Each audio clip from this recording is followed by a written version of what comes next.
आपने पाइथन में कभी इज और डबल इक्वल टू यूज किया है और कंफ्यूज हुए हो कि दोनों में फर्क क्या है, दोनों सेम है या अलग है? आज हम इन दोनों का डिफरेंस सिंपल एग्जांपल्स के साथ देखेंगे और देखेंगे कि इन दोनों में फर्क क्या है। तो पहले बात कर लेते हैं डबल इक्वल टू की। आप देख सकते हैं कि मेरे पास ये तीन स्टेटमेंट्स हैं। हमारे पास एक ए लिस्ट है और एक बी लिस्ट है और हमने दोनों को कंपेयर किया है कि ए इक्वल टू बी है या नहीं। ठीक है, आपको पता होगा कि इक्वल टू और इस जो है दोनों ट्रू या फॉल्स रिटर्न करते हैं। ये चीज़ तो इन दोनों में सेम है कि जब भी आप ये ऑपरेटर यूज करते हैं दोनों, तो ये ट्रू या फॉल्स रिटर्न करते हैं, कोई भी बुलियन वैल्यू आपको रिटर्न करते हैं। तो डबल इक्वल टू क्या करता है कि जब आप डबल इक्वल टू यूज करते हैं तो ये लेफ्ट साइड वाले वेरिएबल और राइट साइड वाले वेरिएबल दोनों की वैल्यूज को कंपेयर करता है, यानी देखता है कि ए के अंदर क्या वैल्यू है और बी के अंदर क्या वैल्यू है। अगर वो दोनों वैल्यू सेम होंगी तो ये ट्रू रिटर्न करेगा और अगर वो दोनों वैल्यूज डिफरेंट होंगी तो ये फॉल्स रिटर्न करेगा। तो मैं इस प्रोग्राम को रन कर लेता हूं। आप देख सकते हैं इसने मुझे ट्रू रिटर्न किया। क्यों? क्योंकि हमारे पास ए और बी की वैल्यूज दोनों इक्वल हैं, दोनों लिस्ट हैं और दोनों की लिस्ट के अंदर तीन आइटम्स हैं जो कि इंटीजर्स हैं और 1 2 3 हैं। इसी तरह मेरे पास दूसरी एग्जांपल है जिसके अंदर मेरे पास दो और लिस्ट हैं लेकिन उनकी वैल्यूज डिफरेंट है। दोनों इंटीजर लिस्ट हैं लेकिन पहले वाले के अंदर 4 5 6 स्टोर्ड है जबकि दूसरे वाले के अंदर 7 8 और 9 स्टोर्ड है। तो अगर मैं अब इस फाइल को रन करूं तो आप देखेंगे कि पहले वाले ने ट्रू रिटर्न किया और दूसरे वाले ने फॉल्स रिटर्न किया। क्यों? क्योंकि जो पहली वाले हमारा केस था उसके अंदर ए और बी की वैल्यूज सेम थी और दूसरे केस के अंदर सी और डी की वैल्यूज डिफरेंट थी। तो इसका मतलब ये हुआ कि इक्वल टू क्या करता है कि दोनों वेरिएबल्स की वैल्यूज को कंपेयर करता है। अगर दोनों इक्वल हो तो ट्रू रिटर्न करेगा, अगर दोनों इक्वल नहीं होंगी तो फॉल्स रिटर्न करेगा। अब बात कर लेते हैं इस कीवर्ड की। मेरे पास इधर तीन एग्जांपल्स हैं। मैं पहली एग्जांपल को अनकमेंट कर दूंगा। तो हमारे पास दो लिस्ट हैं, एक लिस्ट ई है और एक लिस्ट है एफ। दोनों की वैल्यूज बिल्कुल सेम है, दोनों लिस्ट हैं, दोनों के अंदर तीन वैल्यूज हैं जो कि इंटीजर हैं और तीनों 10 11 और 12 हैं।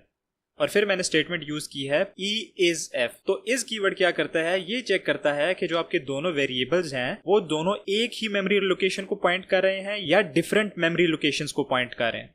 यानी हमारे पास दो वेरिएबल अगर होंगे तो वो ऑब्वियसली दो डिफरेंट मेमोरी लोकेशंस को पॉइंट कर रहे होंगे, जो कि केस है पाइथन में, क्योंकि पाइथन में पॉइंटर्स नहीं होते। तो अगर हमारे पास दो वेरिएबल्स होंगे तो इसका मतलब होगा कि वो दो डिफरेंट मेमोरी लोकेशंस को पॉइंट करेंगे। तो इसका मतलब है कि अगर दोनों लिस्ट सेम भी हैं, इक्वल भी हैं, फिर भी ये फॉल्स रिटर्न करेगा। क्यों? क्योंकि ई और एफ दोनों की मेमोरी लोकेशन डिफरेंट है। तो अब अगर मैं इसको रन करूं तो आप देखेंगे कि इसने मुझे फॉल्स रिटर्न किया। क्यों? क्योंकि ई और एफ दोनों की मेमोरी लोकेशन सेम नहीं है। अब हम देखते हैं अपनी अगली एग्जांपल। हमारे पास दूसरी एग्जांपल है जिसके अंदर मेरे पास दो वेरिएबल्स हैं, दोनों की वैल्यू सेम है, दोनों इंटीजर्स हैं और हमने वही प्रिंट स्टेटमेंट लगाई है कि x इज y। लेकिन अब इस केस में देखना कि क्या होगा। मैं फाइल को रन करूंगा तो आप देखोगे कि उसने इस केस में मुझे ट्रू रिटर्न किया। तो अब ऐसा क्यों हुआ? ऐसा इसलिए हुआ क्योंकि जो पाइथन का इंटरप्रेटर है वो बहुत ही ज्यादा स्मार्ट है। वो क्या करता है, जब वो देखता है कि जब यूजर एक सिमिलर वैल्यू को दोबारा यूज कर रहा है तो वो बजाय इसके कि मेमोरी के अंदर उसको और स्पेस एलोकेट करे, वो उसी वैल्यू की तरफ उस वेरिएबल को पॉइंट करवा देता है। यानी हमारे पास 256 जो है वो मेमोरी के अंदर एक ही बार स्टोर होगा, लेकिन पाइथन का इंटरप्रेटर क्या करेगा कि y और x दोनों को उसकी तरफ पॉइंट कर देगा जब तक दोनों की वैल्यूज अलग-अलग ना हो जाएं। यानी x की वैल्यू डिफरेंट हो जाए और y की वैल्यू डिफरेंट हो जाए, तब तक ये दोनों एक ही वैल्यू को पॉइंट करेंगे। यही केस हमारे पास स्ट्रिंग के अंदर भी है।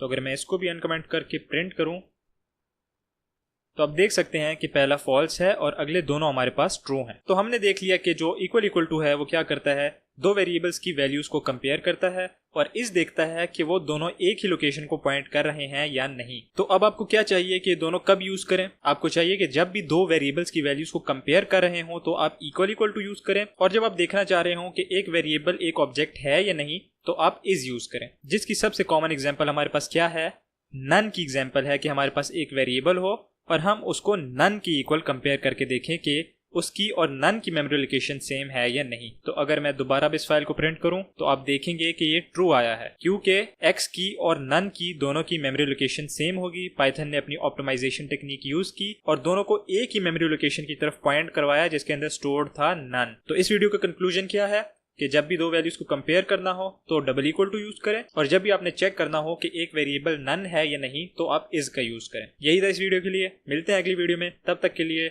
Learn simple and right simple.